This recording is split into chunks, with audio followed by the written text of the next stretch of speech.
Bon, salut les amis, j'espère que vous allez bien aujourd'hui. Et surtout, sans déconner, j'espère que vous êtes prêts. Parce que ce soir, je ne vais pas dire que ça passe ou ça casse, parce que ça, il peut y avoir qu'une seule chose, et on n'accepte qu'une seule chose aujourd'hui, que ça passe.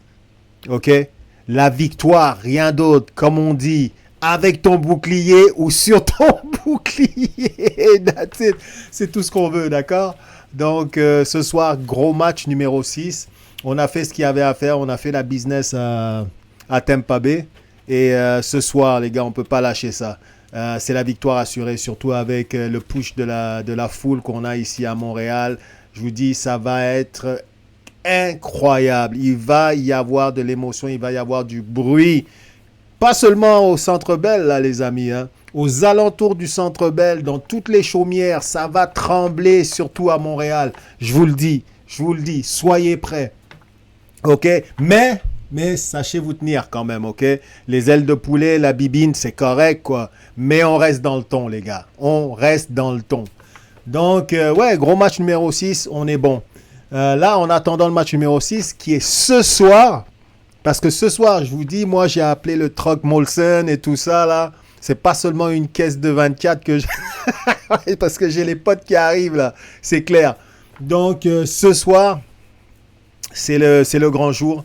C'est ce soir qu'on passe en deuxième ronde. Il n'y a pas question de jinxer quoi que ce soit. Là. À un certain moment donné, là, c'est le talent qui compte. On oublie la chance, on oublie tout ça. C'est sur la patinoire que ça va se passer. Donc, c'est ça. On a un bloc intéressant pour vous aujourd'hui, les gars. 4 sujets. On va d'abord faire un petit débrief du match numéro 5.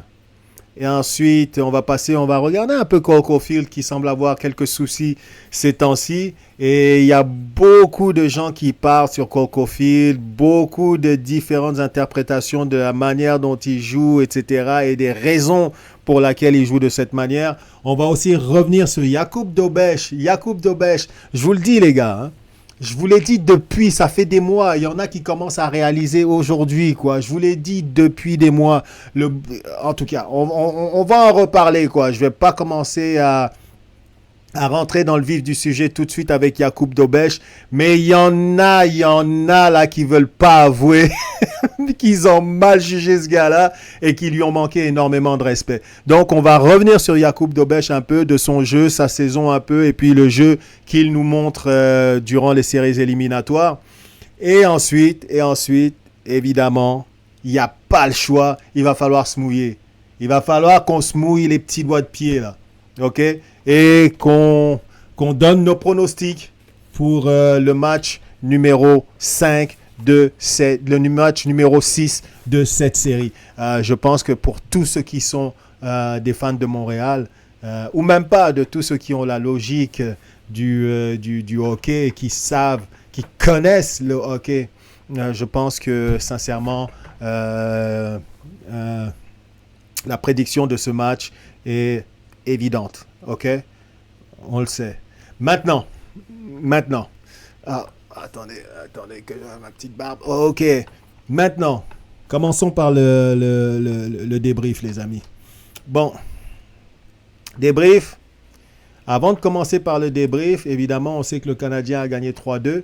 Et pour la première fois, après que les Tampa Bay aient gagné sans atteindre les prolongations, c'est-à-dire en temps réglementaire, le Canadien a aussi gagné en temps réglementaire.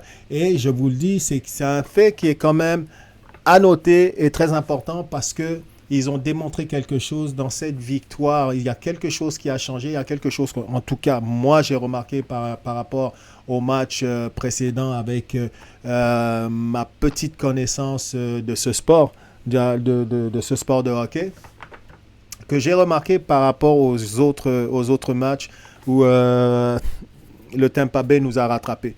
Ce que j'aimerais qu'on fasse avant que l'on regarde que l'on parle directement, qu'on fasse le débrief de ce match 5, j'aimerais que l'on regarde un peu les faits saillants de ce match. D'accord?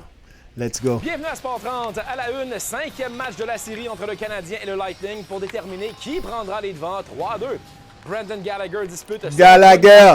Eh les gars, je sais pas si vous avez entendu, parce que quand je streamais le truc, je sais pas si vous avez entendu la manière dont les commentateurs des Français de France appelaient Gallagher et Bolduc. D'accord?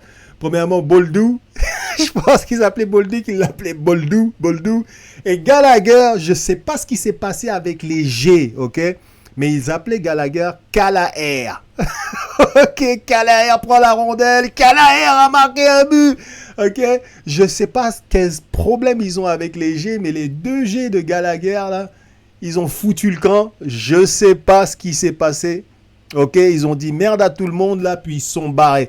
Donc, c'est ça, Calaher maintenant. C'est-à-dire, c'est plus Gallagher, c'est Calaher. Ok, il n'y a pas de souci. On continue. On leur en veut pas, les cousins. Série, il remplace Oliver Kapanen. Gallagher obtient une première présence de la minute de jeu. Il suit l'entrée de territoire d'Alex Newhook qui est freiné par Andrei Vasilevski. Mais comme il le fait si bien, Gallagher fonce au filet et s'empare du retour. Non, ce n'est pas un scénario hollywoodien, mais c'est bien Brandon Gallagher qui ouvre la marque.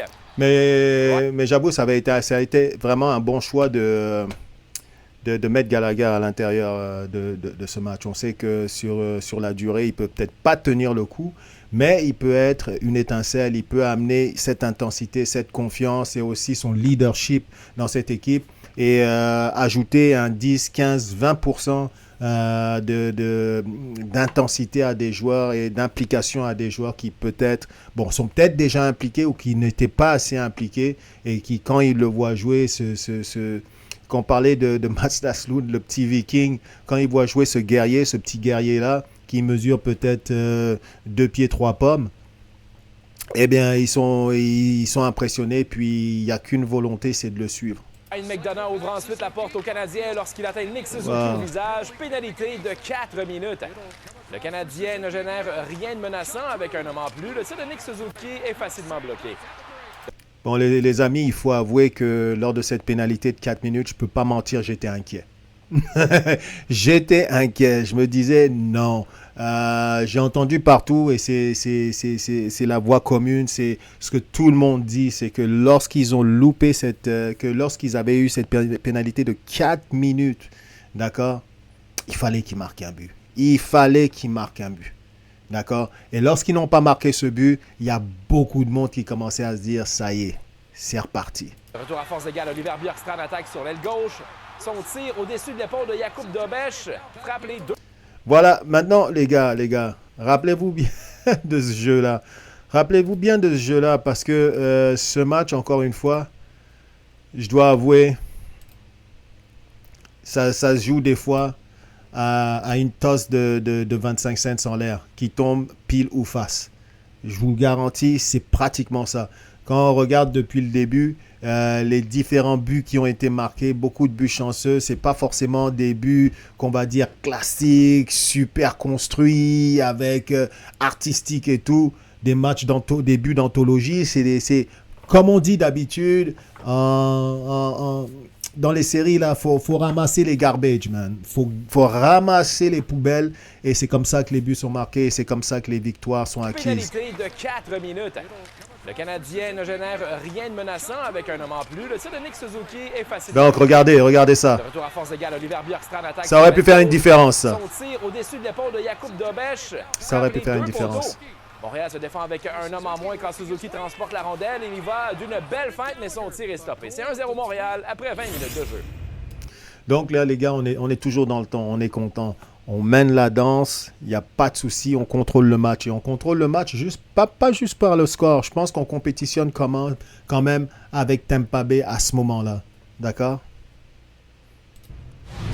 Lane Hudson sort du banc des pénalités en début de deuxième.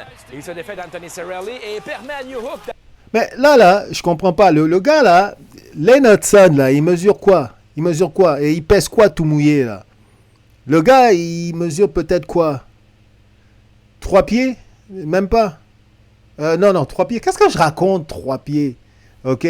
Il mesure, je sais pas combien, il est pas grand, quoi. Hein? Et il pèse encore moins. Donc, je me dis, comment il a fait pour pousser le gars? Il a donné un stiff arm. Et le gars, il s'est pété la gueule. Et il n'a pas pu l'arrêter. Je ne comprends pas ça. Mais regarde, c'est tout bénef pour le Canadien de Montréal et je ne suis pas partisan de Tampa Bay. Donc, je ne vais pas m'en plaindre, les Avoir amis. une chance de marquer, Vasilevski résiste. Quelques instants plus tard, Montréal se retrouve encore en désavantage numérique. Jake Evans menace en échapper. C'est stoppé par Vasilevski. Le Canadien aurait pu déployer son attaque à 5 à son tour, mais Brayden Point n'est pas puni. Mais il faut faire attention quand on dit que Brayden Point n'a pas été puni. Là. Pourquoi je dirais ça? C'est parce que quand même, Caulfield, c'était qui? C'était quoi? Lennartson, right? A envoyé le coude dans la face, quoi. J'avais pas vu ça au début.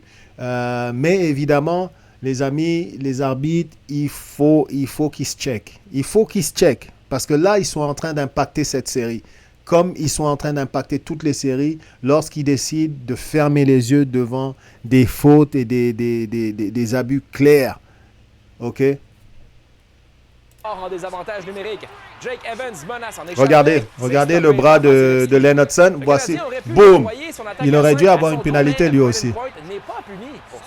On va être honnête. Le jeu se poursuit et Dominic James mène un surnombre. L'attaquant du Lightning décoche un excellent tir des poignets. Qui a raison de Dobèche? Je suis désolé, les gars.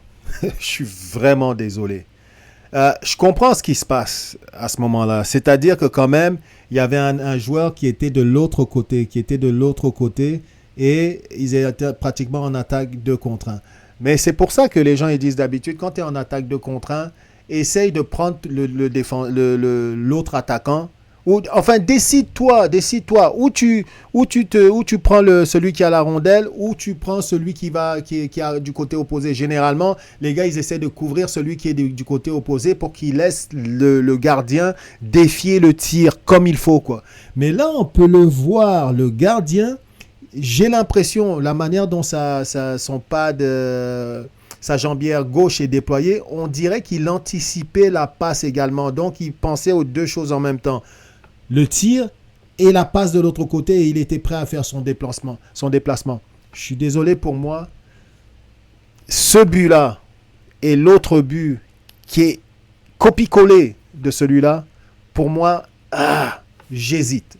C'est-à-dire, ça me donne matière à réflexion. Il y a débat. Comme diraient nos amis français, il y a débat. Son premier but en éliminatoire nivelle le pointage. Le tricolore met rapidement cette séquence derrière lui. Kirby Dach contrôle le disque en zone très beau but. offensive. Très beau but. Très beau travail. Et super beau but. Le gars, il a travaillé, il y a cru jusqu'au bout. Je pense que le défenseur s'y attendait pas tant que ça, quoi. Mais Dach, il a forcé, il a vu la petite ouverture, le petit avantage qu'il avait sur ce défenseur. Et finalement, je pense que le défenseur pensait peut-être qu'il l'avait outbox assez pour que le gars ne puisse pas revenir et qu'il passe de l'autre côté. Mais finalement, bon, Dach, il est revenu dans le filet. Voilà. Il ramène la rondelle avec son patin et trouve super, le fond du filet. super. Il a cru jusqu'au bout. Mike Madison appuie l'attaque en fin de période médiane, mais son tir rate la cible. La rondelle sort du territoire du Lightning et Jake Gensel mène un autre surnombre. Son tir des poignets voilà. à raison de Dobèche, c'est l'égalité. Les gars, copie-coller. Attention, attention. Copie-coller. Je suis pas sûr. Il y a débat. Gallagher surprend Vasilevski avant le deuxième entracte. Lui et Philippe Dano ne peuvent en profiter. C'est 2-2 après 2 périodes de jeu. Dobèche joue de chance, lui, en début de troisième. Il entend la rondelle résonner sur le poteau à sa droite derrière lui. Une fois. Il voit Nikita Kucherov. Wow. La chance n'est pas du côté de Vasilevski, cependant. Alex Texier tire. Le gardien du Lightning échappe la rondelle qui se retrouve au fond du but. Montréal prend les devants 3-2. Jake Evans veut ajouter à cette avance. Son tir frappé est toutefois stoppé par Vasilevski.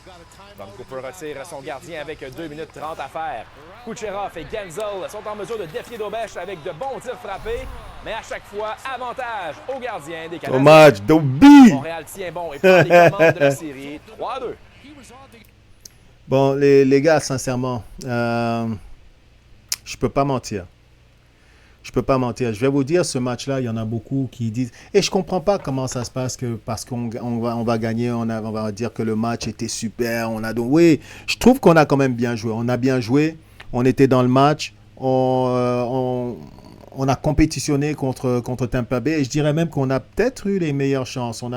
en quelque sorte, quoi. Mais ce qu'on va faire d'abord, avant de parler des meilleures chances et tout, on va un peu regarder l'histoire de ce match en chiffres, ok? Donc, au niveau des buts, Montréal prend les devants, comme Montréal prend les devants d'habitude. Ensuite, en deuxième période, comme d'habitude aussi, Tampa Bay revient à la marque. Et là, bon, on commence à se poser des questions parce qu'on a déjà vu l'histoire. Cette histoire-là se dérouler. On dirait que c'est une genre d'épisode numéro 2 ou 3 ou 4. Donc, Tampa Bay qui revient à la marque pour que ensuite Montréal marque un but en troisième période. Là, on se disait, bon, on croisait les doigts et tout, mais Montréal a réussi à tenir le coup pour gagner le match. Et non seulement ça, gagner le match, mais gagner le match en temps réglementaire, ce qui est excellent. D'accord? On continue. Allons voir un peu au niveau des lancers d'abord. Ok, au niveau des tirs. On va continuer ici. Au niveau des tirs au but, on a 24 tirs au but contre 40, les amis. 24 contre 40. Montréal a lancé 24 fois alors que Tampa Bay a agressé, les a pulvérisés, les a saupoudrés de 40 tirs au but. Donc, gros merci à Jakub Dobeš qui a connu quand même un fort match, on va dire. Même si d'aucuns diraient que ouais, les tirs qu'il a reçus étaient moins compliqués que ceux que Vasilevskiy a reçus. Mais lorsqu'on a regardé un peu les extraits et tout ça, on a vu quand même que on est passé proche, les amis. On est passé proche. Au niveau des punitions, encore une fois, les punitions s'égalisent, mais ça veut absolument rien dire que les punitions s'égalisent. Premièrement, le travail des arbitres, à un moment donné, ils prennent leur filet puis ils le rangent dans leur poche. Right? Et là, les pénalités qu'il y a, si tu as une équipe qui joue beaucoup plus mal et qui est beaucoup plus indisciplinée que l'autre, mais qui n'est pas punie, c'est un problème. Tandis que l'autre équipe va avoir peur de mal jouer, de peur, elle, d'être punie. Donc, il y a une dichotomie là-dedans et je pense que c'est totalement inacceptable de la part des arbitres parce qu'en ne voulant pas impacter le match, en fait, ils l'impactent énormément. Et ça, c'est un problème. Et aussi, au niveau de l'égalité des punitions, c'est du caca. C'est du caca. Je suis désolé, les gars. On en a parlé la dernière fois. Ça dépend de quel moment et dans quel contexte tu donnes cette punition. D'accord? Si tu donnes une punition, disons, tu donnes le fameux 4 minutes, puis tu dis que tu dois absolument donner une punition aux autres pour qu'ils rattrapent et que tu laisses passer pendant ce temps-là des punitions logiques qui auraient dû être sifflées pour le Canadien, je suis désolé, tu impactes le match. Tu impactes ce match-là. Donc, le travail des arbitres, là, c'est sûr qu'il va falloir qu'ils se checkent. Hein, et qui siffle les punitions. C'est-à-dire, s'il y a une punition, surtout le slashing dans les patins, là, ça c'était clair et net. Le slashing devant l'arbitre dans les patins, c'était inacceptable. Tu ne pouvais pas accepter ça. Il ne fallait pas laisser passer ça. Tu donnes 2 minutes. C'est comme ça que tu assainis le jeu. Je veux dire, je me rappelle du temps où on a enlevé les bagarres. Okay, on a commencé à sévir sur les bagarres. Moi qui étais un adepte de ce jeu-là rude, ou qui était même pas forcément un adepte, mais j'étais habitué à ça parce que c'était le jeu qu'on avait. Avec les Bruins de Boston à l'époque, là, avec Flyers de Philadelphie, toutes les équipes avaient leurs goons, quoi, dans leur équipe. Peut-être 1 ou 2, puis ça jouait solide, ça jouait dur. Ouais. Et je me suis rappelé qu'à un moment donné, ils ont décidé d'arrêter de se dire ils vont sévir sur les bagarres. Je me disais, non, ça ne va jamais marcher. Les gens, ils aiment trop cet aspect du jeu rugueux et puis les bagarres et tout ça. Ils aiment trop ça. Right? Parce qu'ils savent qu'il va y avoir 2 matchs dans un match. C'est-à-dire, il y en a qui vont regarder le match, ils vont regarder le jeu, ouais. Il y en a qui vont se dire, waouh, ok, il y a qui? Il y a Larac, il y a Probert, ou ok, il y a Cordic, il y a tel. Puis ils vont se dire, waouh, ok, ça va chauffer. Tu le sais qu'il va y avoir des étincelles, quoi. Et je pensais pas que ça allait réussir, mais pourtant, les gens s'y sont habitués. Les nouvelles générations ont connu le sport du hockey seulement sous cet angle-là. Ils devraient faire la même chose pour les punitions. Peut-être qu'à un certain moment donné, au début, ça va ralentir le jeu parce qu'il va y avoir beaucoup de punitions, le temps que les joueurs s'habituent à ce genre d'arbitrage. Mais au fur et à mesure, les gars, ils vont finir par comprendre. Lorsqu'ils vont perdre assez d'argent et que les propriétaires vont perdre, lorsqu'ils vont perdre assez de matchs et que les propriétaires vont perdre assez d'argent parce qu'ils perdent les matchs à cause de ça, ils vont parler à leurs joueurs et le jeu va s'assainir. D'accord? Le jeu va devenir beaucoup plus fluide et puis les gars vont être vont relaxer un peu sur la manière dont ils jouent et l'arbitrage va pouvoir être correct. Hein, en tout cas, c'est la manière dont je vois ça là-dedans, quoi. Continuons. Allons voir un peu. Donc, au niveau des punitions, je vous le dis, moi, les histoires les punitions s'égalisent, donc c'est correct, kiff, et tout. Non, ça marche pas. Parce que ça dépend à quel moment tu prends ces punitions-là, ce qui se passe lorsque tu prends ces punitions-là et que tu vas commencer à stresser après parce que tu sais que la prochaine punition, là, c'est sûr que ça va être contre toi.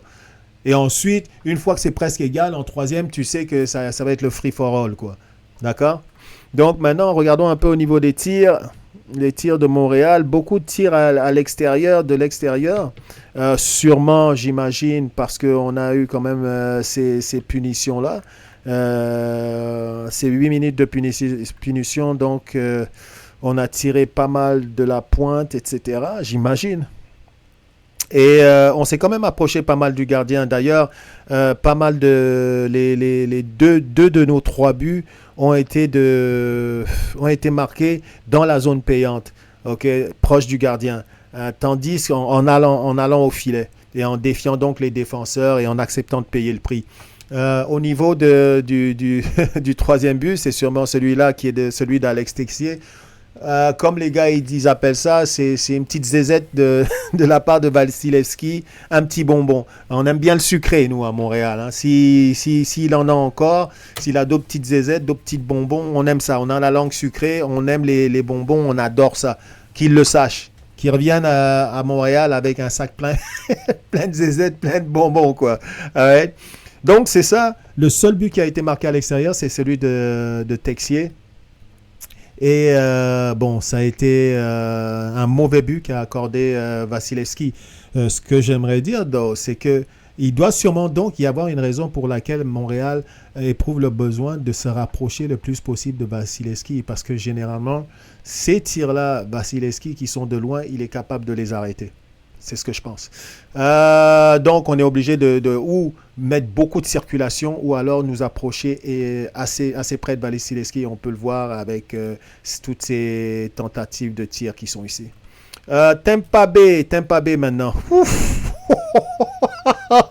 C'est quoi ce truc-là?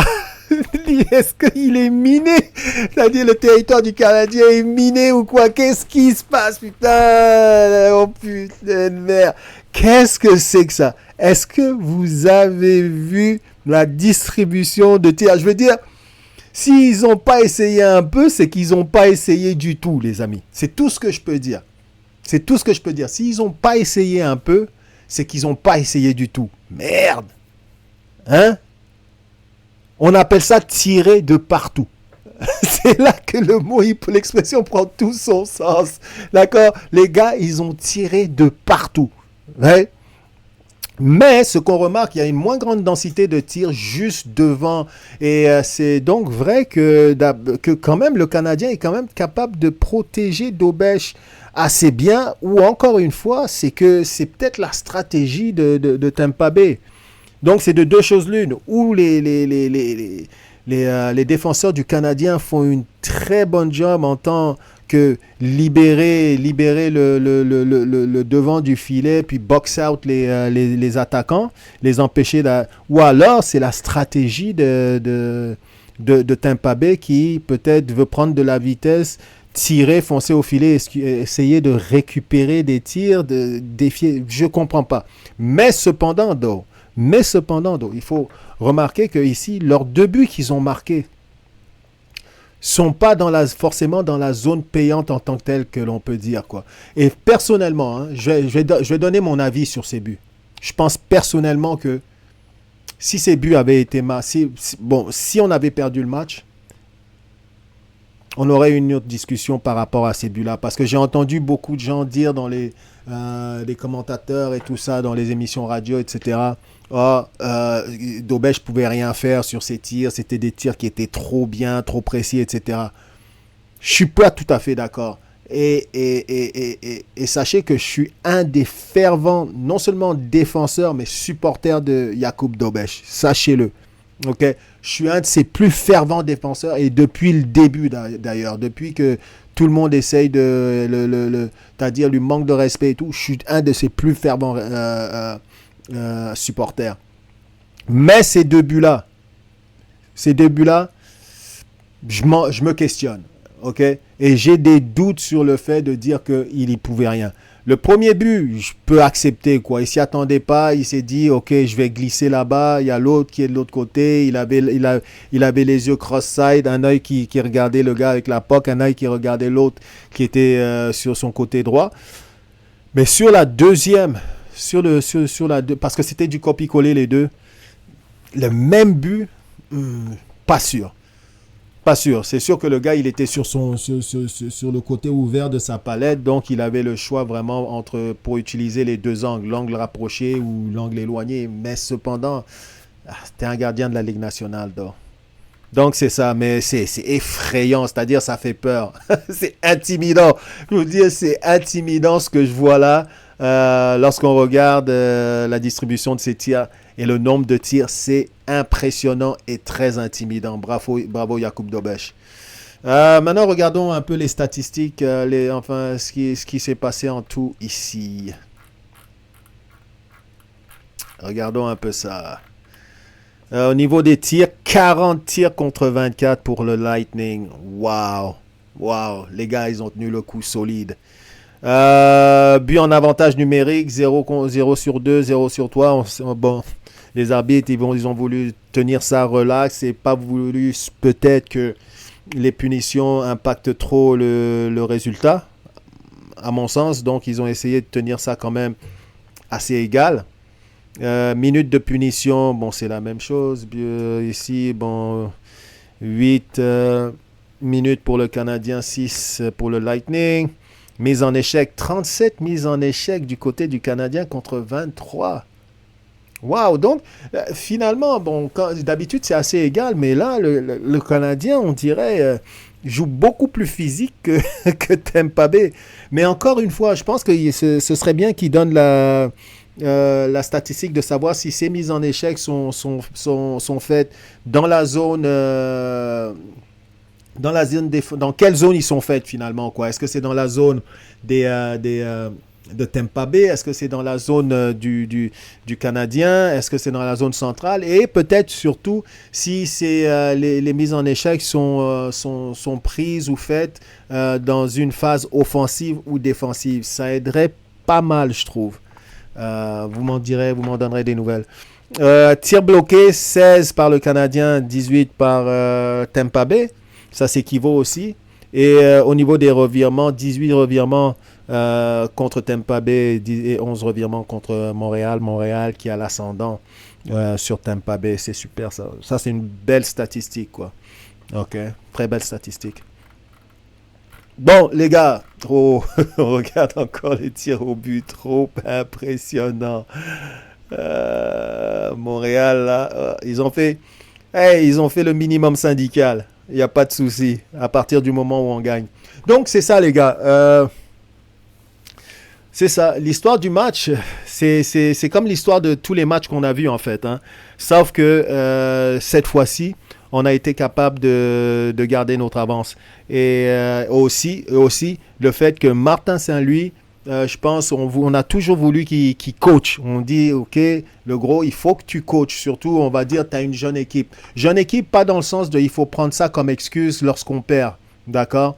Jeune équipe dans le sens où il faut tout justement que le gars, il coach son équipe comme il coach n'importe quelle équipe et qu'il puisse sentir et évaluer la température de son équipe, regardez le jeu que cette équipe est en train d'offrir, regardez le jeu que Tampa Bay est en train d'offrir et trouver des solutions qui vont permettre à son équipe de l'emporter. On a vu, il a amené Gallagher dans la mêlée.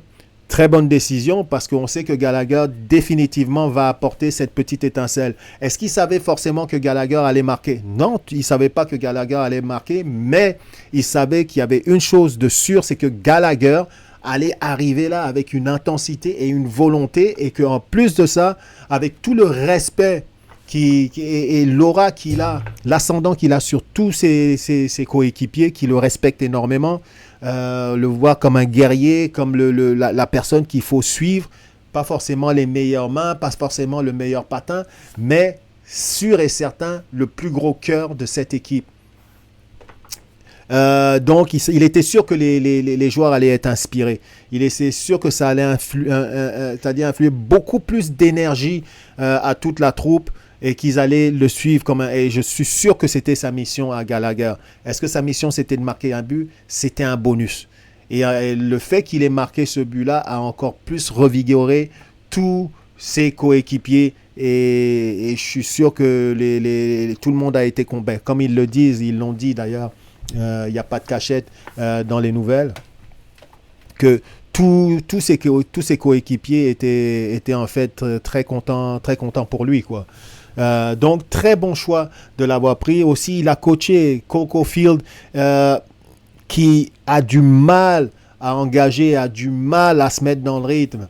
Bon, il l'a mis un peu de côté, il lui a fait passer un peu quelques tours, ce qui a été une bonne chose. Il a remanié ses trios, il a utilisé son temps d'arrêt à bon escient, quelque chose que je lui avais reproché lors du deuxième match, par exemple, de dire que durant les 9 minutes, c'est-à-dire il a laissé 12 minutes se passer sans que Montréal puisse toucher à la rondelle, alors que Montréal était embouteillé dans son territoire. Je sais pas, faut que quelqu'un me dise si Martin Saint-Louis, il avait encore son temps d'arrêt. Ça, je ne le sais pas. Est-ce que Martin Saint-Louis, il avait encore son temps d'arrêt lors du deuxième match et que c'est peut-être la raison pour laquelle on n'a pas vu de temps d'arrêt? Sinon, je trouve que ça a été une erreur de sa part de laisser son équipe subir pendant autant de temps sans sortir de sa zone et qu'il n'ait pas appelé de temps d'arrêt. Donc, pour moi, c'était un problème. Mais là, vous avez vu, il a appelé son temps d'arrêt alors qu'on était dans une situation critique. Le gars, il a coaché sa game. Il a coaché son équipe. C'est excellent. C'est excellent. Et une autre chose que j'ai remarqué aussi, c'est que, comme tout le monde a remarqué, le Canadien a gagné son match quand même. Le Canadien a gagné son match en temps réglementaire.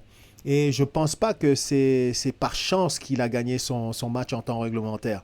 C'est pas par chance qu'il a gagné son temps. On dirait que les joueurs étaient beaucoup plus conscients de leur repli défensif vers la fin de ce match-là. Évidemment, on a eu nos deux pétages de cerveau à un moment donné où on a donné des surnombres à Tampa Bay qui ont correspondu à des buts. Et je vais revenir sur ces buts-là, d'ailleurs. Je vais revenir sur ces buts-là, les gars. Parce que ce match-là, hein, on est en train de jaser, là. On jase, on est content, on est aux anges et tout ça. C'est bien beau, ça.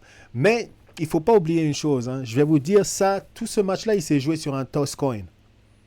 OK? Sur un lancer de la pièce, là, qui va tomber, puis bang, pile, tu gagnes, face, tu perds. Parce que si certaines des chances de Tampa Bay étaient rentrées dedans, comme celle qui touche 2 fois le poteau, puis ils ont eu beaucoup d'autres chances aussi de pouvoir marquer qu'ils n'ont pas mis dedans, quoi. Mais clair et net, quoi. Ils ont touché quoi? 2 poteaux, il me semble. Right? Donc, un poteau double. Right? Donc, si ça n'avait été que de ça, on se serait retrouvé dans une autre discussion et on aurait aussi eu une autre manière d'analyser les buts que Jakub Dobeš il a laissé passer. Parce que tant qu'à moi, les 2 buts qu'il a laissé passer, je vais vous préciser ça, à mon sens, c'était des buts qui étaient quand même litigieux, qui étaient quand même limite faibles. Ouais, parce que l'angle qu'il donnait à ces gars-là n'était pas énorme et il aurait dû faire l'arrêt, à mon avis, au moins sur un début. C'est ce que je pense. Il aurait dû faire l'arrêt au moins sur un début. Et aussi, peut-être que la manière dont le défenseur du Canadien a couvert, right, ce jeu-là, peut-être qu'il était trop au milieu et indécis sur la personne qu'il allait couvrir. Moi, je me rappelle que les gens ils disent d'habitude, regarde, choisis ton joueur, laisse le tireur au gardien, puis occupe-toi de celui qui vient de l'autre côté. C'est dans la petite chose que je connais du hockey, c'est ce que j'ai entendu souvent qui fait pas mal de sens. Tu couvres et tu empêches l'autre de récupérer la rondelle. Évidemment, il faut que tu sois sûr que tu as assez d'espace et de temps pour pouvoir revenir si le gars il décide d'essayer de faire une feinte et d'être fancy, quoi, évidemment, quoi. Mais le temps qu'il essaie de faire ça, son autre attaquant, il est déjà parti, il est déjà hors du jeu, d'accord? Donc, il faut que le défenseur, il se dise, OK, je vais prendre lui, puis je le laisse l'autre, le tir à Dobèche, pour que Dobèche il puisse venir défier ce tir-là. C'est ce que je sais. Donc, pour moi, il y a débat sur ces buts et on aurait pu avoir une autre discussion par rapport à ces buts-là et par rapport aux échappées qu'on a ratées là, si il avait fallu qu'on perde le match. Maintenant, comme je vous dis, j'ai remarqué que c'est super. On a gagné le match en temps réglementaire, les gars. On a gagné le match en temps réglementaire.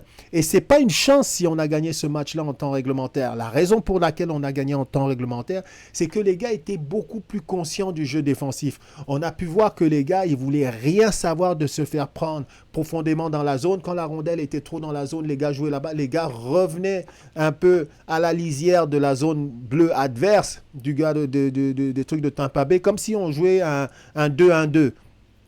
Un 2-1-2 pour être sûr d'empêcher les joueurs de Tampa Bay de prendre de la vitesse en zone neutre, même à partir c'est-à-dire de traverser leur zone bleue avec la vitesse, prendre encore plus de vitesse en zone neutre pour venir attaquer le territoire du Canadien. Donc, ils ont été très conscients de leur défensive, il me semble, lors des dernières minutes de jeu et ça a payé prix. On a vu vraiment la différence par rapport aux autres matchs. C'était vraiment un jeu d'équipe. C'était vraiment un jeu d'équipe là-dessus et un jeu très conscient de la défensive. Et aussi, bon, on a vu Martin Saint-Louis, temps d'arrêt, reposer ses joueurs, leur parler, schéma tactique et tout, et on y retourne. On y va encore pour aller jouer la défensive et pour finaliser et gagner ce match. Mais, les gars, 40 tirs, waouh! 40 tirs, waouh! C'était impressionnant. Donc, belle victoire du Canadien, beau jeu d'ensemble. Beau jeu d'ensemble. Évidemment, il y a certains joueurs qui nous laissent quand même encore comme ci, comme ça. On y pense, on se dit qu'est-ce qui leur arrive. Mais au niveau du jeu d'ensemble, c'est impressionnant, c'est intéressant. Pourquoi? Et je vais revenir sur ce que certains joueurs, certains commentateurs ont dit, c'est que, mine de rien, le Canadien est en train de battre une super grosse équipe quand même. Le Canadien est en train de battre une super grosse équipe sans avoir toutes ses armes. Sans avoir toutes ses armes, le Canadien est en train de battre une grosse équipe. Et aussi une chose que j'aimerais dire, les amis. C'est bien beau qu'on parle là. Et j'avoue que des fois, j'ai lancé une balle dans le champ gauche, dans le sens de dire que, bon, il faudrait qu'on aille chercher de l'aide pour notre avantage numérique avec Patrick Laine et tout. Mais, encore une fois, je le redis, s'il aurait fallu qu'on perde ce match-là, et comme je le dis encore, c'est-à-dire ça s'est passé sur un constant, tous les matchs se passent comme ça, on dirait. Une pièce lancée en l'air. S'il avait fallu que le Canadien perde encore perde ce match-là, et qu'il n'ait pas profité de son 4 minutes d'avantage numérique, je vous garantis qu'on en aurait plus parlé que ça de cet avantage numérique raté de 4 minutes. On en aurait parlé à satiété. Je vous le dis, on en aurait parlé, c'est clair et net, quoi. Mais là, on a gagné, c'est bon. On fait ça à l'interne. Il n'y a pas de souci. Mais en tout cas, belle victoire du Canadien, les gars. C'est ce que j'avais relevé dans ce match-là. Donc, il va falloir être aussi déterminé lors du 6e match. Et il va falloir que tout le monde pousse dans la même direction. C'est aussi simple que ça. On a l'occasion de faire quelque chose de gros. En tout cas, le Canadien a l'occasion de faire quelque chose de gros, quelque chose qui ferait énormément plaisir à tous les partisans de Montréal, incluant moi-même, yours truly. Et on attend que ça. Donc voilà mon débrief pour le match numéro 5. Laissez-moi savoir ce que vous en pensez. Et puis en passant, premièrement, j'ai oublié de vous dire, inscrivez-vous, qu'on ait des bonnes discussions, qu'on en parle. Parce que tout le monde n'a pas forcément la même opinion, right? Et c'est ça. Donc, bravo le Canadien.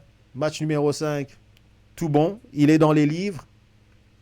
Maintenant, on attend le numéro 6 pour terminer ça en beauté, les potes. Allez. Donc, là, ce qu'on va faire... Cole Caulfield, les gars. Cole Caulfield. Cole Caulfield qui défraie la chronique. D'accord? Cole Caulfield qui défraie la chronique. Bon. Qu'est-ce que vous voulez que je vous dise, moi? J'ai entendu dire que Cole Caulfield, maintenant, on parle de Cole Caulfield. Il y en a qui ne s'inquiètent pas. Les gars, ils ne s'inquiètent pas. Tout simplement, bon, les commentateurs qui ne s'inquiètent pas. Et puis, qui commencent à dire que les gens sont ridicules, de dire que Cole Caulfield, bon, il est jaune, puis qu'il a peur d'entrer dans les zones où ça fait mal, etc., etc., quoi. Il y en a qui disent il est blessé, c'est pour ça qu'il joue ci, il joue ça. Mais il y a certains points que j'aimerais donner ici, là. C'est que qu'il soit blessé ou qu'il soit pas blessé, ce que les partisans y voient, c'est ce qui se passe sur la patinoire. On est d'accord. Ce que les partisans voient, c'est ce qui se passe sur la patinoire. Et ce qui se passe sur la patinoire, il n'y a personne qui peut me dire que Cole Caulfield, il joue comme Cole Caulfield, il a l'habitude de jouer. Parce qu'on attend tous, on a tous besoin de sa production. Tout le monde sait. On a au niveau des championnats. Tout le monde sait que Cole Caulfield, on a besoin de sa production si on va aller loin dans ces séries-là. Pas dans la série forcément Tampa Bay, pas forcément dans la série Tampa Bay Montréal, mais dans les séries qui arrivent, on a besoin de sa production. On ne peut pas continuer à jouer comme ça, surtout avec des Demidov aussi qui jouent en demi-teinte et tout, et espérer aller remporter la Coupe Stanley, parce que en fin de compte, c'est ce qu'on vise. Il ne faut pas se le cacher, là. Il ne faut pas se le cacher, c'est ce qu'on vise. On vise la Coupe Stanley. Donc, on ne peut pas espérer aller loin ou aller chercher cette Coupe Stanley-là sans avoir la production d'un gars comme Cole Caulfield. On ne peut pas. On peut pas. Il faut absolument qu'à un moment donné, ce gars-là se mette à produire. Et on se demande, mais qu'est-ce qui se passe avec lui? Et je ne peux pas mentir, moi aussi, j'ai remarqué que, à certains moments donnés, il a l'air frileux.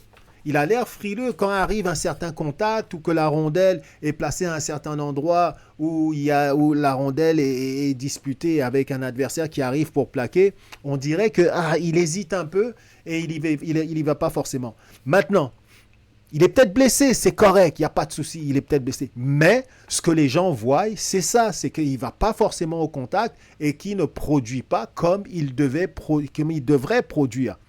Maintenant, je suis d'accord. Donc, les gens ont raison de se poser, déjà à la base, les gens ont raison de se poser des questions. Et le fait qu'il soit blessé, c'est peut-être une explication, mais ça n'enlève pas que Cole Caulfield ne produit pas et n'aide pas l'équipe dans le bon sens. Il n'aide pas forcément l'équipe à gagner, right? Et qui n'a pas l'impact qu'il avait durant la saison. Peut-être que c'est ça. Et j'aime mieux entendre qu'il soit blessé parce que ça me donne un certain espoir. Je veux pas, c'est-à-dire le fait si on dit qu'il n'est pas blessé et qu'il joue comme ça, là je serais un peu plus inquiet. Mais cependant, l'impact sur la patinoire est le même. Il ne produit pas. Et peut-être qu'il nuit même à l'équipe. D'accord? Et la raison pour laquelle je dis ça, en fait, c'est que Martin Saint-Louis, à un moment donné, lui a fait passer des tours. L'a laissé sur le banc. Donc, ça veut dire que Martin Saint-Louis, à un moment donné, il a jugé que le rendement de Cole Caulfield sur la glace n'aidait pas son équipe. Que pour lui, il ferait mieux de mettre un autre joueur ou d'ajouter une présence à un autre joueur que de la donner à Cole Caulfield. C'est la manière dont je lis la chose. Hein? Donc, je pense qu'à un moment donné, il faut arrêter de protéger les joueurs pour rien. Je comprends la game, je comprends que, ouais, bon, on a gagné, il ne faut pas parler mal des joueurs, etc. Il faut leur donner de l'amour et tout. C'est bien beau tout ça, on va leur donner autant d'amour qu'ils le veulent, quoi. Mais ça n'empêche cependant qu'il faut reconnaître les choses comme elles sont. Et actuellement, ce qui est, c'est que Cole Caulfield, il a l'air d'en arracher sur la patinoire. Il n'est pas le seul. Il n'est pas le seul à en arracher. Il y a aussi un gars comme Demidov qui a l'air d'avoir des problèmes. Mais cependant, Demidov encaisse quand même des mises en échec. Demidov a quand même l'impression, on a quand même l'impression qu'il est impliqué dans le jeu. On le voit quand même, on entend quand même son nom. Mais Cole Caulfield, on n'entend pas son nom. Il y a un gars qui disait la dernière fois, mais si je ne savais pas, je ne l'avais pas vu sur le banc, la caméra n'était pas venue pour montrer sa face sur le banc, j'aurais pas su qu'il jouait. J'aurais pas su qu'il jouait. Et ça, c'est pas un match où on lui avait coupé des présences et tout ça. Ouais? Donc, on le voit pas, il ne met pas son empreinte, on le sent pas sur la patinoire. Il est invisible. Ok? Damidov, au moins, on entend son nom. On le voit. Il se fait, on le met en échec, il essaie de faire des jeux, etc. C'est juste qu'on ne lui donne pas le temps. C'est juste que les séries, maintenant, on le connaît. C'est pas comme l'année dernière, il est arrivé, personne connaissait son jeu et tout. Puis il pouvait faire un peu de magie, etc. Tandis que là, les gens, ils savent à peu près à quoi s'attendre de lui. Ils savent quel espace lui donner, quel espace pas lui donner, quand il faut l'attaquer, l'empêcher, etc. quoi. Ils savent comment jouer avec lui. Donc c'est un peu plus compliqué pour Demidov. Et il va falloir que lui-même, il sorte de cette torpeur et qu'il augmente son niveau d'intensité, qu'il réalise que durant les séries éliminatoires, tous les autres joueurs augmentent leur niveau d'intensité et que le jeu se resserre et que l'espace et le temps que tu as pour effectuer tes jeux est très restreint, très petit. Donc il faut qu'il augmente au niveau de son anticipation, au niveau de sa vision, de sa lecture du jeu, qu'il lise beaucoup plus rapidement le jeu, qui fasse ses jeux aussi beaucoup plus rapidement. Et je pense que c'est un joueur qui est capable de faire tout ça. Il me semble pour moi qu'un gars comme Demidov, les gens ne pourront pas le retenir trop longtemps. Les équipes adverses ne pourront pas le retenir trop longtemps et il va commencer à comprendre c'est quoi les séries éliminatoires et se mettre à niveau. C'est sûr, c'est sûr. Mais celui qui m'inquiète, c'est Cole Caulfield, évidemment, les gangs. Cole Caulfield, il y a un problème avec ce gars-là. Et j'espère que c'est une blessure. J'espère que c'est une blessure. Si ce n'est pas une blessure, regardez, il y a des joueurs qui sont comme ça. On va regarder, par exemple, Anderson. On parle d'Anderson. On dit Anderson, durant la saison, bon, il n'est peut-être pas toujours présent, etc., etc. Mais durant les séries éliminatoires, c'est là où on se rend compte que, ouais, on a un joueur de hockey et qu'il a de la valeur. Et sûrement, son salaire, le montant qu'on lui donne, ce n'est pas forcément pour la saison régulière, mais plus pour les après-saisons. Mais tu as aussi des joueurs, on connaît certains joueurs qui, durant la saison régulière, ils marquent des buts, ils font tout, ils font de la magie et tout.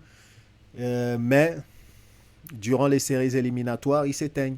Parce qu'ils ne sont pas capables de suivre le rythme des séries éliminatoires. Ils ne sont pas capables de suivre l'intensité, de matcher l'intensité des séries éliminatoires. D'aller là où ça fait mal. Il n'y a plus d'espace, il n'y a plus de temps. Et ils ne sont pas habitués à ça et ça ne leur fait pas. Puis leur jeu n'est pas fait pour ça et ils n'arrivent pas à s'adapter. J'espère que ce n'est pas le cas pour Cole Caulfield. C'est tout ce que je veux dire par là. Mais pour terminer avec lui, ce que je pense, c'est que qu'on arrête d'emmerder un peu tous les gens qui sont en train de dire que Cole Caulfield, il a l'air bizarre, que ouais, il a l'air de pas vouloir aller au contact, il a l'air de, bon, il joue pas, il produit pas à l'équipe, il y a un problème, etc. Parce que c'est la vérité. Qu'il soit blessé ou qu'il ne soit pas blessé, c'est le résultat des courses. Il a peur d'aller au contact, il ne produit pas et on a besoin de lui. C'est tout. C'est tout. Donc, les gars, laissez-moi savoir ce que vous pensez sur Cole Caulfield parce qu'effectivement, on a besoin de ce gars-là. Si un gars qui a marqué 51 buts dans la saison et qui, durant les séries, tout ce qu'on voit là, c'est un seul but, c'est compliqué. C'est compliqué. Et s'il est blessé et que Martin Saint-Louis décide de ne pas le faire jouer, regardez, si Martin Saint-Louis se dit que, regarde, moi je préfère avoir un Cole Caulfield blessé, right, que d'avoir quelqu'un d'autre, que bien lui fasse. Que bien lui fasse. S'il décide de dire ça, right, que bien lui fasse. Ça veut dire que dans toute son organisation, dans l'équipe qu'il a actuellement là, il n'y a personne qui peut produire plus que ce que Cole Caulfield il est en train de produire actuellement. Pas sûr. Pas sûr. Et aussi, on dit qu'il est blessé. Il y a juste une chose que j'aimerais ajouter là-dessus sur le fait qu'il est blessé. Pourquoi j'en doute? Il y a un gars qui disait tout à l'heure, je pense que c'était Eric Fichaud. Pas Mapper, mais Eric Fichaud, qui disait que lui, c'est bizarre, mais il n'a pas l'impression que Caulfield, il est blessé. Et une chose qui me dirait, moi, qu'il n'est peut-être pas blessé, c'est que on a envoyé Anderson sur la première ligne avec Caulfield et Suzuki, il me semble. Okay?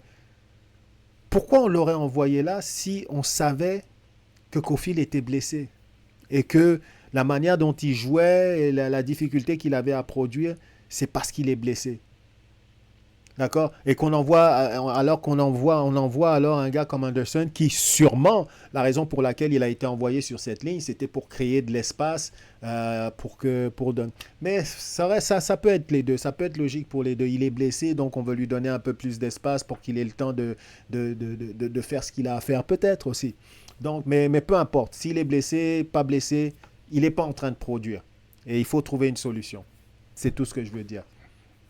Donc, les gars, laissez-moi savoir ce que vous en pensez de Cole Caulfield, parce que c'est quand même un souci et on a absolument besoin de sa production pour aller gagner cette Coupe Stanley. Donc, ça termine un peu notre deuxième bloc. Les amis, maintenant, on va jaser. On va jaser parce que là, c'est même plus des jokes. C'est plus des jokes là. On va jaser les amis. On va jaser de Jakub Dobeš. Bon, premièrement, j'aimerais dire, encore une fois, je réitère, ces deux buts là, c'est correct. Ces deux buts là, j'ai mes réserves sur ces deux buts là, mais Jakub Dobeš a fait un travail énorme. Et son travail énorme qu'il a fait, c'est pas seulement durant cette série, quoi. Il a fait un travail énorme durant toute la saison. C'est mon gars, Jakub Dobeš, right?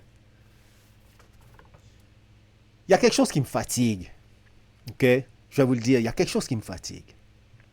Et il faut que je le dise à Georges Laraque, là. Parce qu'il est de mauvaise foi, Georges. Et bon, je vais faire une émission là-dessus, spéciale pour Georges Laraque, il faut que je lui dise à Georges Laraque, il est de mauvaise foi, ce gars-là. J'aimerais d'abord dire, qu'il m'arrache la tête ou quoi? Non, il ne peut pas m'arracher la tête. C'est un gentilhomme, un gentil géant. Sauf sur la patinoire. Mais j'aimerais lui dire quand même à ce gars-là, il est de mauvaise foi. J'ai écouté BPM. D'accord? J'ai écouté BPM. Georges, t'es de mauvaise foi, man. Parce que au début de la saison, tu l'as dit que Dobeš, c'était un backup et que Dobeš ne pouvait pas aspirer à plus que d'être un gardien numéro 2 dans sa carrière. Tu l'as dit. Et je suis sûr que si on réécoute les émissions BPM, Gonzo Laraque, ou je me rappelle, mais je l'écoute tout le temps, là, anyway. Mais si on réécoute ces émissions-là, je suis désolé, Georges Larac, tu l'as dit. Tu as dit que Dobèche ne pouvait pas être autre chose qu'un gardien numéro 2, que c'était un backup. Le gardien numéro 1 à Montréal, c'est Mutombo, etc., etc. Quand Fowler est venu, ouais, Fowler, là, là. Et en plus de ça, non seulement ça, les gars, vous êtes tellement malhonnêtes, même Gonzo, vous êtes des malhonnêtes, man. Parce que vous avez dit, oui, le gars, il se laisse trop abattre à chaque fois. Il a regardé comment il a pleuré, puis etc. Le gars, il est trop émotif, il se contrôle pas, on dirait que ça l'influence, etc. C'est pas correct. Et si vous êtes en train de dire que c'est parce que l'autre entraîneur des gardiens, il est arrivé là, qu'il a tout changé, la mentalité et tout ça, le jeu, etc. de Dobèche, les patins à 78 degrés et puis toutes ces conneries, le bâton à 25 là, etc. là, c'est des conneries, man. Vous l'avez dit. Vous avez dénigré ce gars, vous lui avez manqué de respect à ce gars-là. Et en plus, une autre chose que j'aimerais dire là, parce qu'on est en train de parler, parce que les gens, ils passent, ils disent, ouais, comment ça se fait, ils compétitionnent avec Vasilevski, ils compétitionnent avec un gars qui va avoir le trophée Vezina, etc. Mais, je vais vous dire une chose, hein, si vous n'aviez pas... Si l'organisation du Canadien là, avait arrêté de tergiverser, essayé de garder le poste de gardien numéro 1 de Mutombo à Mutombo et d'arrêter de niaiser en jouant à la chaise musicale avec Mutombo, etc. Et puis Dobèche, peut-être que Dobèche aurait eu le genre de saison qui aurait fait qu'il soit peut-être pressenti pour un trophée Vezina. Je sais pas, peut-être. C'est-à-dire, moi, je vais regarder le vase à moitié plein, d'accord? Parce que je ne vais pas me dire que, ouais, ces matchs-là, il les aurait perdus et tout, ça n'aurait pas été... Non, je vais regarder le vase à moitié plein, surtout au-dessus de la saison qu'il a connue, d'accord? Et au-dessus des séries qu'il est en train de connaître actuellement. Ok, j'aurais regardé ça et puis je me dis que s'il avait eu peut-être ces 10 matchs de plus ou quelque chose comme ça, ça l'aurait peut-être mis dans une position où il aurait été au niveau statistique et au niveau où on le voit jouer, au niveau de ça, beaucoup plus proche d'un Vasilevski et peut-être pressenti pour, je sais pas moi, pour un Vezina ou quoi. Ou en tout cas, beaucoup plus... il aurait eu des statistiques beaucoup plus renflantes que les statistiques qu'il a eues en entrant dans les séries éliminatoires. Donc, tout ce qui s'est passé. Et vous, là, Georges Larac, Gonzo, je ne vais pas parler de... Je me rappelle plus son nom, mais l'autre qui est souvent avec vous, là, durant votre émission, là. Lui... je vais pas trop en parler parce que des fois, lui, il est correct. Il dit ce qui doit être dit, quoi. D'accord? Mais vous deux, là, vous avez manqué de respect à ce type. Et en plus, vous avez manqué de respect à Dobèche. Et en plus de ça, vous étiez à Fowler. Ok, premièrement, c'est Mutombo. Mutombo, il faut garder, c'est lui qui a le poste numéro 1. Il faut lui donner le temps de se replacer. Il a peut-être ces genres de problèmes-là, etc. Mais on sait que c'est lui le numéro 1. Dobèche ne peut être que numéro 2. Ça, c'est clair et net, quoi. Vous inquiétez pas, Mutombo va revenir, etc. Et tout, ok? Toujours en train de pousser Mutombo.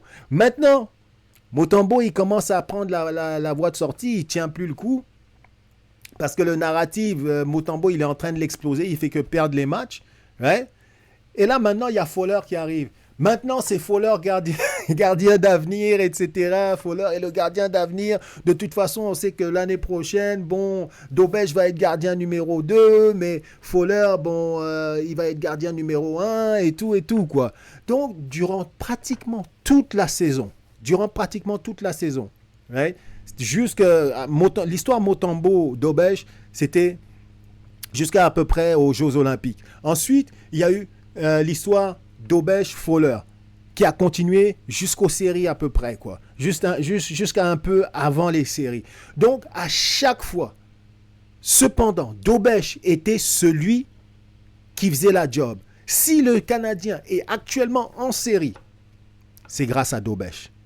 Si le Canadien est actuellement en passe d'éliminer Tampa Bay, c'est grâce à Dobèche.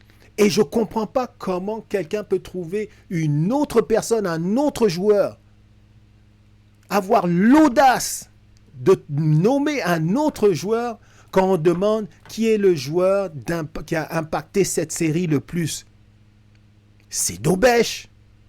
C'est clair et net que c'est Dobeš. Et aujourd'hui, l'insulte à l'injure. Hier, etc., on commence à entendre les Georges Laraque qui commencent à invectiver les supporters, qui appellent et qui lui remettent dans la face qu'il avait dit que Dobeš ne serait qu'un gardien backup et qui ne serait pas un gardien numéro 1 dans la Ligue nationale. Il l'a dit, tu l'as dit, Georges Laraque. J'en suis témoin, tu l'as dit. Donc, il faut que tu le reconnaisses. Tu vas avoir des gars comme qui Fichot, tu vas avoir des gars comme Mapper, le Fiche, on va dire, que c'est comme ça qu'ils l'appellent, qui eux reconnaissent que, oui, ils ont mal jugé Dobeš. Ils le reconnaissent. Toi et Gonzo, vous devez le reconnaître. Vous devez aussi reconnaître que vous avez manqué de respect à ce gars-là. OK? Et que c'est pas normal. C'est pas normal. Il faut au moins le reconnaître. Et maintenant, en plus de ça, la suite, c'est quoi? La suite, c'est quoi? Comment on dit? La suite, c'est que maintenant, les gens, ils sont en train de se poser la question et de se dire, oh, mais qui va être le gardien d'avenir du Canadien? C'est maintenant qu'ils se posent la question. Ils se disent, mais après tout, il ne faut pas oublier, Dobeš, c'est une recrue, il est jeune encore. C'est maintenant qu'ils se disent que Dobeš, il est jeune et tout ça. Après l'avoir piétiné, lui avoir chié dessus, c'est maintenant qu'ils se disent, oh, c'est vrai, il ne faut pas oublier, c'est une recrue. Oh, il ne faut pas oublier, attention, il aura peut-être son mot à dire l'année prochaine. Il y en a beaucoup qui se disaient qu'il aurait son mot à dire. Je peux revenir. Le pire, c'est que ça fait depuis le début de la saison, depuis qu'on a commencé à avoir cette histoire-là que je disais ça. Je veux pas. Moi, j'ai une petite connaissance. Je veux pas dire. J'ai une petite connaissance de mon hockey. C'est tout, quoi. Tous ceux qui ont joué des sports d'équipe et de compétition, etc., ont quand même une certaine connaissance de ce qui peut animer certains compétiteurs. Pas au niveau professionnel, pas dans les grands niveaux, mais ils ont leur manière. Ils connaissent le sport à leur manière. La manière dont je voyais ça, moi, c'est que les gars, il faut pas exagérer non plus, quoi. Dans la Ligue nationale, j'imagine que Georges, pour la première chose, lorsqu'il a mis les patins sur une glace de la Ligue nationale et qu'il a eu son premier contrat, c'est de se dire, je suis content d'être dans la Ligue nationale. C'est pas forcément de se dire, je joue dans le premier trio, je joue au quatrième trio, je joue... Rien que le fait de faire partie de l'équipe, déjà à la base, j'imagine que tu dois être content. J'avais la même discussion avec mon fils. Je lui disais, mais tu sais, à la base, là, les gars, ils se battent pour avoir un poste dans la Ligue nationale. C'est bien beau de premier gardien numéro 1, c'est bien beau gardien numéro 2, c'est bien beau troisième gardien. Mais ce que tu veux, c'est déjà à la base assurer ton emploi dans la Ligue nationale de hockey. Et ça, on en parlait quand on disait encore, oh, Montembeault va se replacer, c'est le gardien numéro 1, et que tout le monde disait, yo, Montembeault, il est en train de se battre pour un poste, là. Il a perdu son poste de numéro 1. Il a perdu sûrement son poste de numéro 2 à Montréal. Ouais. On va sûrement l'échanger. Et je vais vous dire, Halak, là, c'était qui? C'est Halak, hein, qu'on a échangé après qu'il ait fait. Halak, quand on l'a échangé, il n'a pas été gardien numéro 1 trop longtemps dans d'autres équipes. Puis aussi, il n'est pas resté dans la Ligue nationale de hockey trop longtemps après, quoi. Donc, je pense qu'il y en a qui doivent des excuses à Jakub Dobeš et il y en a qui doivent accepter et reconnaître ce qu'ils ont dit. Ouais. Il y en a qui doivent reconnaître et accepter ce qu'ils ont dit, Georges Laraque et Gonzo, et il y en a qui doivent s'excuser de ce qu'ils ont dit, Laraque et Gonzo, sur Dobeš, Laraque et Gonzo, et il y en a qui doivent arrêter d'essayer de dire aux partisans là que non, ils n'ont jamais dit ça. Laraque et Gonzo. Donc, c'est tout ce que j'ai à dire sur Jakub Dobeš. J'espère juste que le kid, il va continuer. Parce que les gars, maintenant, ils sont en train de se dire, quand tu les vois, ces gars-là, les deux là, surtout eux là, quand tu les vois maintenant, ils sont en train de dire oh, Dobej va venir brouiller les cartes. Et ça fait longtemps qu'il y en a qui disent ça. Jakub Dobej va venir brouiller les cartes. Vous êtes en train de parler de Fowler, etc., d'aller faire un échange de gardiens, etc. Il y en a beaucoup qui disaient ça. Il y en a beaucoup qui disaient ça. Que Jakub Dobej, là, faites attention. Il peut avoir son mot à dire et il peut brouiller les cartes face à un gars comme Fowler. Je ne veux pas jinxer le kid, mais toujours est-il que je suis quand même assez content de ne pas avoir suivi la vague.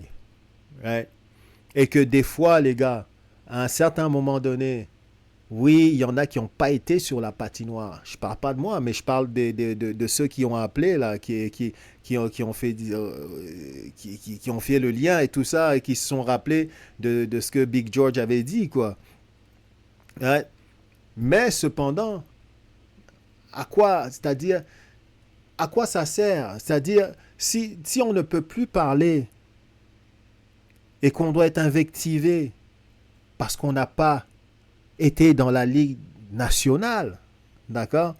Ce qui veut dire que, à quoi ça sert qu'on appelle dans les lignes ouvertes? À quoi ça sert que vous nous demandiez notre opinion?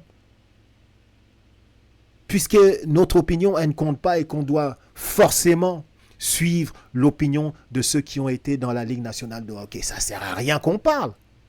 Ça ne sert à rien qu'il y ait des lignes ouvertes. On va juste vous écouter.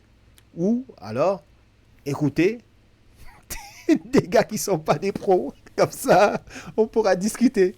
Hein? Quand on sait que c'est pas pour rien qu'on dit que Montréal, ils ont les meilleurs fans. C'est parce qu'ils aiment être impliqués. Ils aiment être impliqués dans les discussions. Right?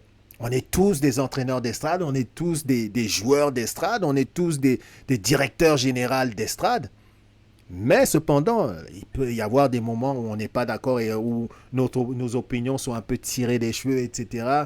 Et tout. Mais ça ne veut pas dire que c'est toujours tout comme ça. Et ça ne veut pas dire aussi que les pros et tout ça ont toujours raison aussi. Sinon, man, on saurait déjà qui va gagner la Coupe Stanley. Ok. Donc, en tout cas, c'est tout ce que je voulais dire par rapport à Jakub Dobej. Je ne vais pas extrapoler sur d'autres choses. Je veux juste dire à Georges Laraque et à Gonzo. Ah, c'est Ben Roger. Ouais, c'est Ben Roger, l'autre. Au moins, lui, des fois, il était carré. Il se disait, bon, à un moment donné, arrêtez-moi avec Motambo, là. Laissez la place à Dobej, là, parce qu'il joue mieux. That's it. Si Motambo, c'était pas Motambo, il s'appelait, je sais pas, John Ferguson, là, etc., là, il aurait déjà pris le champ. D'accord? Au moins, Ben Roger, je lui serre la main, je lui dis, il était cartésien, là. Ouais. Mais, Laraque et Gonzo, Georges Laraque et Gonzo, Big George, excusez-vous, là. Excusez-vous. Et arrêtez de dire que vous n'avez jamais dit ça. Voilà. Ça, c'était mon petit rant. OK? Mon petit rant sur Georges Laraque et sur Jakub Dobej. Parce que le gars, il faut avouer, il connaît des super bonnes séries. Et je pense que c'est l'homme de la série actuellement. C'est l'homme de la série. Il n'y a personne d'autre qu'on peut qualifier, dire qu'il est impressionnant, qu'il impacte cette série. C'est Jakub Dobej, quoi. Et il faut arrêter de minimiser c'est-à-dire son jeu lorsqu'on le compare par exemple à un gars comme Vasilevski et tout ça, dire que ouais, il n'a pas le dessus ou si, ça. Non. Le gars, il joue tout simplement du gros hockey actuellement et il permet à son équipe à chaque match d'y croire. Il permet à son équipe d'y croire à chaque match. Même le fameux match là qui me reste à travers de la gorge, où on a perdu, où en prolongation, on était à 9 tirs contre 0, pas sorti de la zone pendant à peu près 12-13 minutes. Là. Il a permis à son équipe d'y croire. Et c'est normal que son équipe lui rende l'appareil actuellement, quoi. C'est tout. C'est tout ce que je vais dire là-dessus. Les gars,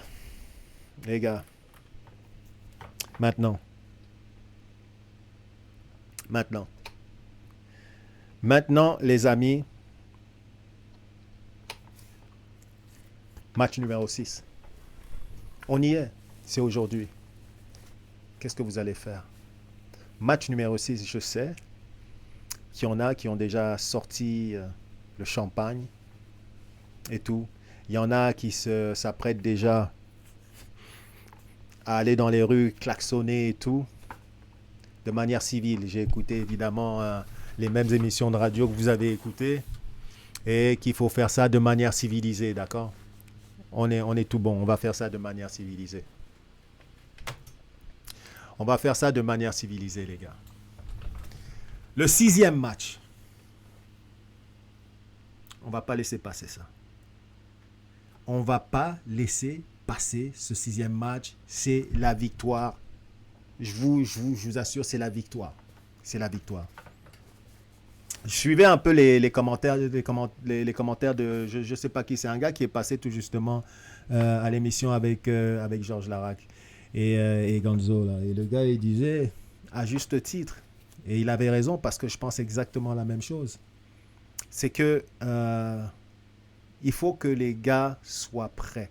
Il faut que Martin Saint-Louis prépare bien sa troupe et sache que Tampa Bay, surtout durant les premières minutes et aussi durant les dernières minutes, surtout si le jeu est extrêmement serré, ils vont tournoyer et vont leur faire vivre l'enfer.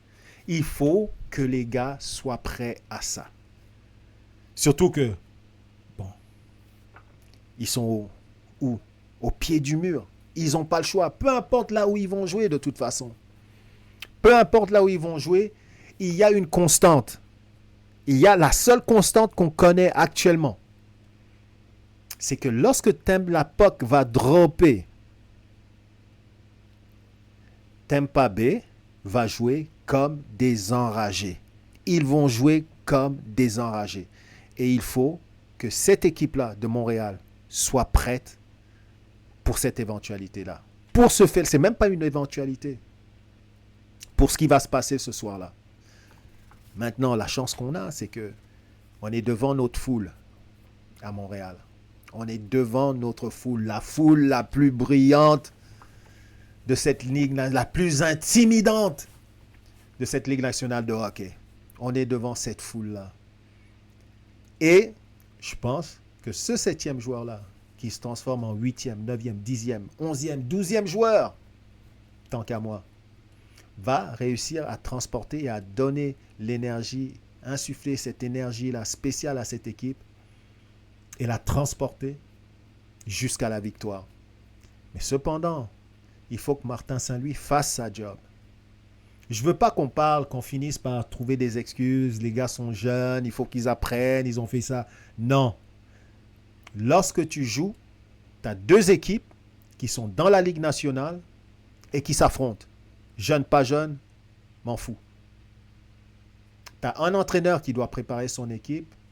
Tu as l'autre entraîneur qui doit préparer son équipe. Tu as un entraîneur qui doit coacher. Tu as l'autre entraîneur qui doit coacher.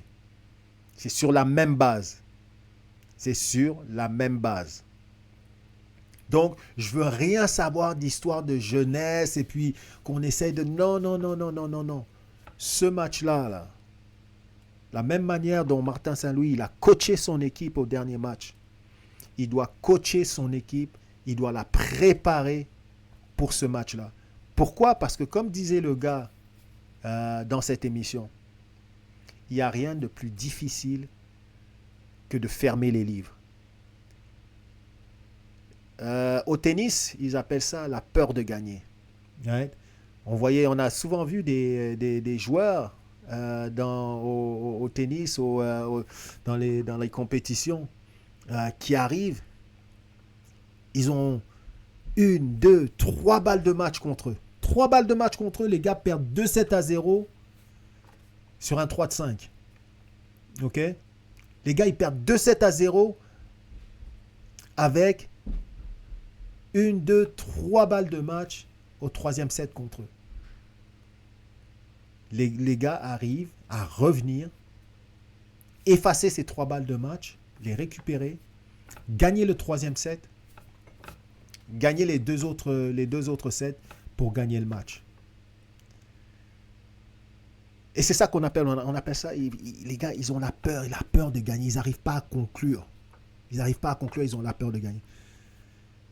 C'est un autre apprentissage qu'il va y avoir pour cette équipe. Et c'est un autre apprentissage qu'il va y avoir pour un gardien comme Jakub Dobeš. Il se trouve dans une situation actuellement où il peut faire gagner son équipe. D'accord?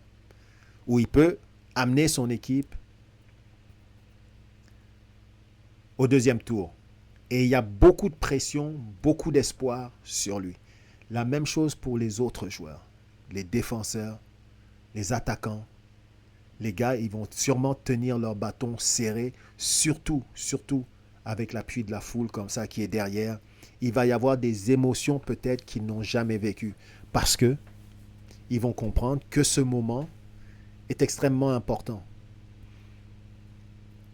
Non seulement pour la foule, mais aussi pour l'organisation et pour eux.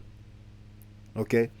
Et peut-être que dans cette pression-là, il y en a pour qui ça va être compliqué. Donc, il va falloir que Martin Saint-Louis prépare cette équipe comme il faut. Qu'il ait autour de lui des gens comme des vétérans, qu'il ait des Gallagher, qu'il ait d'autres gars qui ont déjà, peut-être Anderson, d'autres gars qui ont déjà vécu ces genres de choses-là,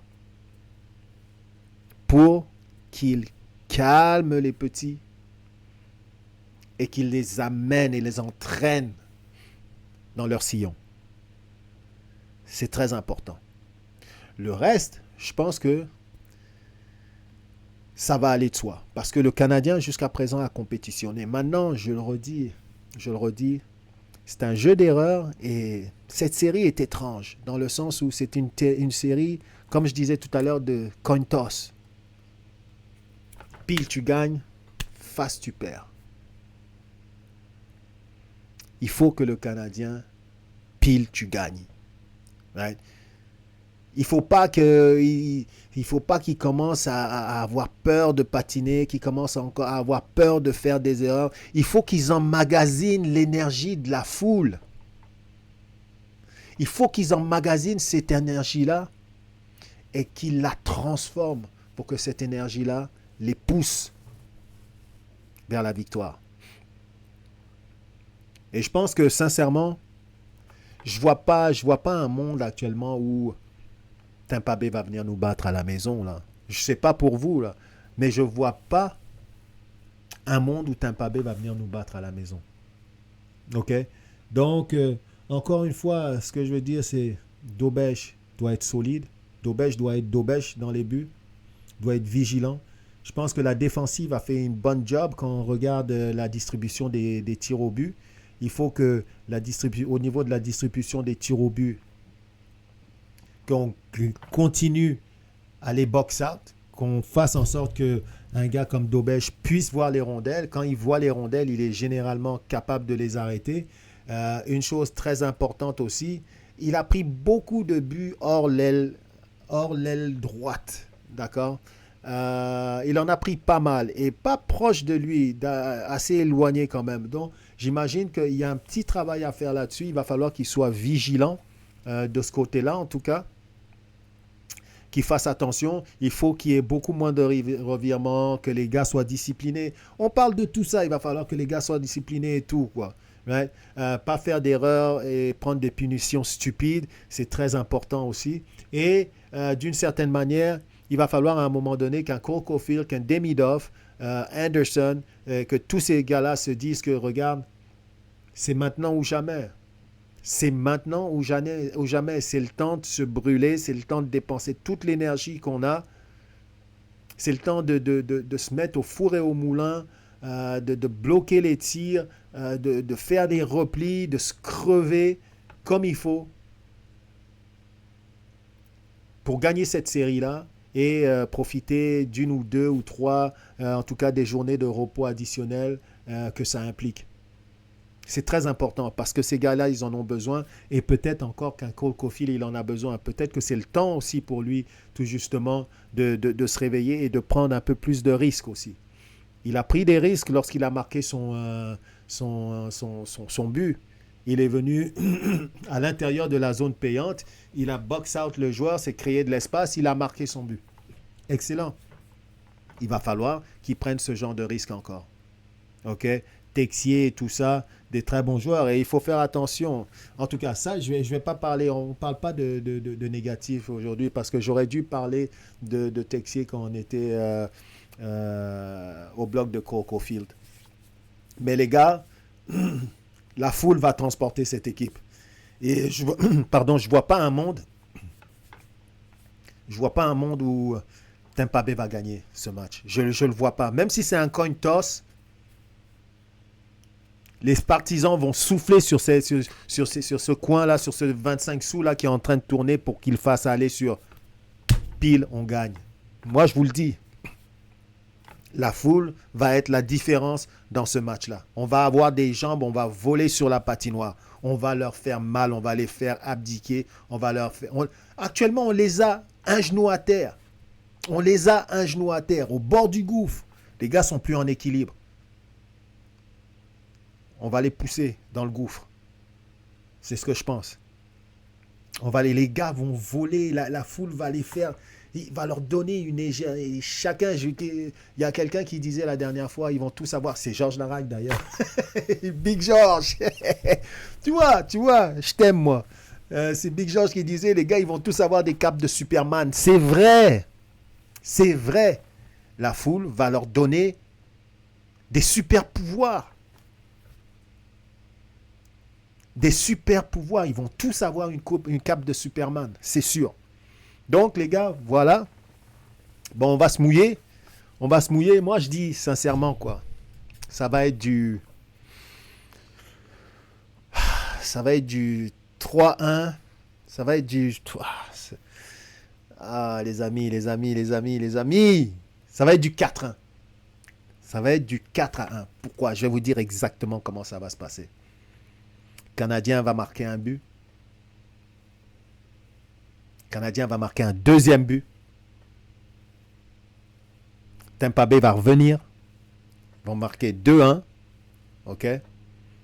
Troisième période, Tampa Bay va enlever son gardien. Le Canadien va marquer 3-1. Tampa Bay va encore enlever son gardien. Le Canadien va gagner 4-1. Et voilà les amis. Dites-moi quelle va être votre prédiction. J'ai hâte d'écouter ça. OK? Maintenant. Avant qu'on clôture cette émission, d'accord? J'aimerais que vous preniez le temps d'appuyer sur inscrivez-vous, subscribe, OK?